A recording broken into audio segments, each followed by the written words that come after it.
آج ہم جلد کی بیماری کے بارے میں ڈسکس کریں گے کہ جلد میں اگر خشکی بہت زیادہ ہو یا جلد کی بیماری ہو تو اس کو کیسے ٹھیک کیا جا سکتا ہے۔ گاجر کا رس جراثیموں اور چھوت کو دور کرتا ہے۔ اس سے خون کا ہیجان سرانٹ دور ہو جاتی ہے۔ خون صاف ہو کر خارش پھوڑے پھنسیوں میں آرام ملتا ہے۔ خون کی کمی یا خرابی ٹھیک ہو جاتی ہے۔ اس کا رس پیتے رہنے سے مہاسے یعنی ایکنی مٹتے ہیں۔ چہرہ خوبصورت ہو جاتا ہے اور بیمار کے زرد چہرے کا رنگ گلاب کے پھول جیسا ہو جاتا ہے۔ گاجر کا رس جلد کی بیماریوں میں بہت مفید ہے۔ جلد کی خشکی، وٹامن اے کی کمی سے جلد خشک ہو جاتی ہے۔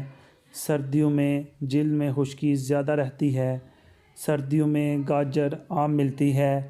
گاجر میں وٹامن اے بہت ہوتا ہے، اس لیے گاجر کھا کر خشکی کو دور کر سکتے ہیں۔